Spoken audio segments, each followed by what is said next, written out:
Hello दोस्तों, स्वागत है आपका हमारे चैनल पे। आज मैं आपको बताऊंगा कि बैंक ऑफ बड़ौदा का फॉर्म कैसे भरा जाता है।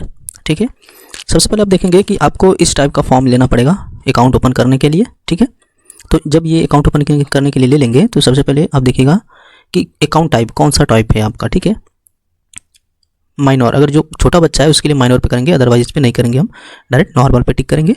ठीक है, और एप्लीकेशन न्यू है कि अपडेट कर रहे हैं तो आपका न्यू है, न्यू पे टिक करके छोड़ देंगे। ओके, इतना करने के बाद आप आ जाते हैं नीचे। तो नीचे यहाँ पर आप देखेंगे आपका नाम मिस्टर, ठीक है, मिस्टर, या लेडीज़ हैं तो MS लिखेगा, तो मिस्टर। उसके बाद यहाँ पे जो भी है अपना यहाँ पे, ठीक है, एक एक वर्ड यहाँ पे लिख दीजिएगा। फिर 2 या 3 गैप करके फिर आपका जो भी रहेगा, जैसे कुमार, ठीक है, फिर 2 गैप देके तिवारी, ठीक है, पूरा नाम ऐसे लिखेंगे। ओके, मिडिल नेम इसको ना करें तो भी चलेगा। ओके, ठीक है। अब इसके बाद डेट ऑफ बर्थ, तो डेट ऑफ बर्थ क्या है, आप 08/08/2002 जो भी आप करेगा वो कर लेने के बाद जेंडर मेल पे, ठीक है, मैरिड अनमैरिड, अनमैरिड है तो अनमैरिड या तो, ठीक है। एंड उसके बाद है फादर, तो फादर का नेम आप चाहेंगे उस पर टिक करिएगा। ठीक है, तो यहाँ पे फादर का नाम, ठीक है, इस पर फादर का नाम हो गया। Okay, and then after general पे, अगर आप सीनियर सिटीजन है तो सीनियर पे, अगर आप 18 साल से कम है तो इस पे रहेगा। आप दोनों, ये दोनों नहीं है तो आप क्या करेंगे, जनरल पे। ठीक है, फिर उसके बाद है आप नीचे जाएंगे तो लिटरेट येस और नो, अगर कोई जैसे मार्क आप पे है, जैसे कि कहीं हाथ का मतलब कहीं पे आपका निशान है या कहीं पैर टूटा है, ऐसा कुछ है तो यहाँ पर भरने की जरूरत है, अदरवाइज नहीं भरेंगे। हम डायरेक्ट जाते हैं गार्जियन नेम, तो गार्जियन नेम अपना फादर का नाम यहाँ पे डालिएगा पूरा एक एक वर्ड करके इंग्लिश में। ठीक है, रिलेशन तो आपके पिताजी हैं तो यहाँ पर आप लिख दीजिएगा फादर। ठीक है, ओके, एंड कंट्री नेम आपका इंडिया, ये हो गया आपका। और इसके बाद इंडियन, इंडियन यहाँ पे, ओके, एंड इंडियन ऐसे। ओके, एंड देन आफ्टर आप क्या ऑक्यूपेशन, आप क्या काम करते हैं। ठीक है, तो ऑक्यूपेशन आप जैसे कि अगर स्टेट गवर्नमेंट में है, प्राइवेट सेक्टर में, तो प्राइवेट सेक्टर में करता हूँ। अगर इन सब में से कुछ हम हैं तो ही यहाँ पे क्लिक करेंगे। अगर स्टूडेंट तो स्टूडेंट, हाउस वाइफ है तो हाउस वाइफ। ठीक है, इतना सब इस पर दिया गया है। ओके, उसके आगे हम बढ़ेंगे। ये तो हो गया आपका ऑक्यूपेशन। ऑक्यूपेशन में आप देख लीजिएगा आपका यहाँ पे सब दिया रहेगा। तो अब आते हैं हम ऑर्गेनाइजेशन नेम, अगर कुछ ऑर्गेनाइजेशन है उसका नाम और नेचर डालेंगे। बिजनेस का नहीं है, हमने डाला है प्राइवेट सेक्टर में तो हमें कुछ नहीं करना है यहाँ पे। ओके, डायरेक्ट आप इनकम लिखेंगे, जो भी आपका 4 लाख 5 लाख जो भी है, 2 लाख 3 लाख जो भी है उस पर भर देंगे। ठीक है, एंड हिंदू है मुस्लिम है उस पर क्लिक करके आगे बढ़ेंगे। जनरल OBC जो भी होंगे, अगर आपके जैसे कि विकलांग है आप, अगर हाँ या ना, अगर हाँ तो यस, नहीं तो नहीं। ओके, एंड आपने क्वालिफिकेशन क्या किया है, ग्रेजुएशन किया है, 10th पास है, पोस्ट ग्रेजुएशन है, CA किया है आपने, कंप्यूटर डिग्री है आपके पास, जो भी है उस पर टिक करेंगे आप। ओके, एंड उसके बाद यहाँ पे पैन कार्ड, तो पैन कार्ड DSGPOQNL07 ऐसे जो भी आपका रहेगा वो भर देंगे। ठीक है, और अब नीचे हम जाएंगे कॉन्टैक्ट डिटेल, तो कॉन्टैक्ट डिटेल यहाँ पे +91 और अपना जो भी मोबाइल नंबर रहेगा वो पूरा भर देंगे। और email ID जरूर लिखिएगा, क्योंकि स्टेटमेंट लेने के लिए, बैंक पासबुक का स्टेटमेंट लेने के लिए आपको email ID बहुत ज़रूरत पड़ती है। तो जो भी रहेगा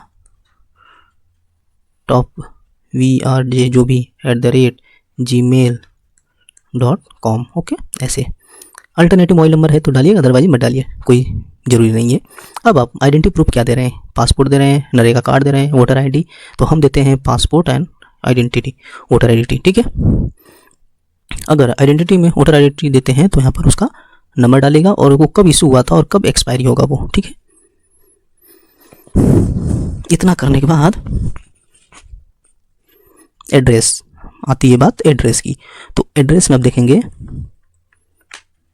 कि पहले हम इसमें हम करंट एड्रेस डालेंगे। ठीक है, तो करंट एड्रेस, तो ये हमारा कौन सा है, बिजनेस। ठीक है, तो पूरा यहाँ पे आप एड्रेस लिखिएगा, जो भी आपका एड्रेस रहेगा। ठीक है, मतलब गांव और पोस्ट यहाँ पर बस लिख दीजिए। ठीक, अब यहाँ पे आप लिखिए सिटी, तो सिटी या विलेज, तो जो भी आपका है, या तो आप अपना सिटी डाल सकते हैं, यहाँ पर अपना डिस्ट्रिक्ट डालिए, जैसे मेरा कुर्ला है तो कुर्ला डाल दूंगा। ओके, एंड स्टेट महाराष्ट्र, आपका जो भी स्टेट रहेगा उसका नाम डालिए, यहाँ पे पिन कोड। ओके, इतना करने के बाद आप यहाँ पर डालेंगे रेसिडेंटल, ठीक है, आपका जो रेसिडेंटल से लोकेशन का, आप यहाँ पे परमानेंट एड्रेस का डालेंगे, सॉरी यहाँ पे आप डालेंगे कॉरेस्पोंडेंस का, जहाँ पे आप काम कर रहे हैं उसका यहाँ पर एड्रेस पूरा डालेंगे अच्छे से। फिर आप आ जाएंगे नीचे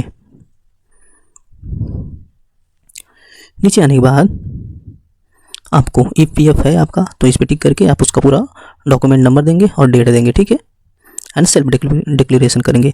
एंड उसके बाद यहाँ पर आप एक फ़ोटो लगाइएगा, ठीक है, और यहाँ पे सिग्नेचर करिएगा। ओके, ठीक, एंड OTP बेस पे आपका करिएगा, यस कर दीजिएगा, ठीक है, क्योंकि आप आधार कार्ड से जब पैसा निकालेंगे तो आपको आसानी हो जाएगी, नहीं तो अगर ये यहाँ पे नो करेंगे तो आपको नहीं मिल पाएगा पैसा।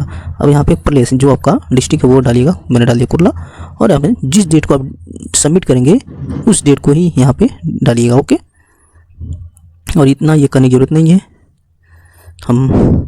हमको इतना ही करना था। और आगे जो है मैं आपको नेक्स्ट पार्ट में दूसरा वीडियो बताऊंगा, लेकिन मैं सोच रहा हूँ कि आपको इसी वीडियो में कंप्लीट करा देता हूँ। ओके, ठीक है, तो यहाँ से हम स्टार्ट करते हैं सेविंग बैंक का। और सेल्फ आपने सेव किया है, आपको यस एक डेबिट कार्ड चाहिए, अगर जो नाम चाहिए उस नाम को यहाँ पे डालेंगे आप, ठीक है, एंड चेक बुक आपको चाहिए, यस, नहीं तो नो। SMS अलर्ट यस करिएगा, phone banking yes, mobile banking yes, passbook record yes, ठीक है, पहले पे इंटरनेट बैंकिंग यस करिएगा, यहाँ पे स्टेटमेंट आपको चाहिए, यस करिएगा, ठीक है, एंड फिक्स डिपॉजिट, अगर आप उस समय फिक्स डिपॉजिट कर रहे हैं तब इसको भरिएगा, अदरवाइज इसको छोड़ दीजिएगा, ठीक है। ऑटो शिप अगर आप कर रहे हैं तो ही, नहीं तो अदरवाइज करने की ज़रूरत नहीं है इसको। रिकरिंग डिपॉजिट ये भी करने की जरूरत नहीं है, ठीक है। ये नॉमिनेशन फॉर्म बहुत इंपॉर्टेंट होता है। नॉमिनेशन फॉर्म में आप यहाँ पे अपना नाम डालिए, ठीक है, और उसके बाद टाइप ऑफ डिपॉजिट नहीं है तो मत डालिएगा, अकाउंट नंबर नहीं मिला ये भी मत डालिए, आप नाम डालिए अपने नाम का, मतलब अपने बच्चे का नाम, किसका नाम डालना चाहते हैं, अपने वाइफ, फादर, मदर का नाम डाल के फिर उसका मोबाइल नंबर डालेंगे, ठीक है। और उसके बाद रिलेशनशिप, अगर फादर है तो फादर लिखिएगा, लड़का है तो सन लिखिएगा, एज उसकी क्या है वो लिखेंगे, ठीक है, उसके डेट ऑफ बर्थ, ठीक है। इतना करने के बाद अब यहाँ पे उसका नाम डाल दीजिएगा और उसका एड्रेस डालिएगा। ओके, एड्रेस डालने के बाद आप यहाँ पे सिग्नेचर, ओके, फिर उसके बाद यहाँ पे एक बार टिक करके अपना सिग्नेचर कर दीजिए एंड डिक्लेरेशन फॉर्म में आप यहाँ पे डालिए, ठीक है। एक मिनट,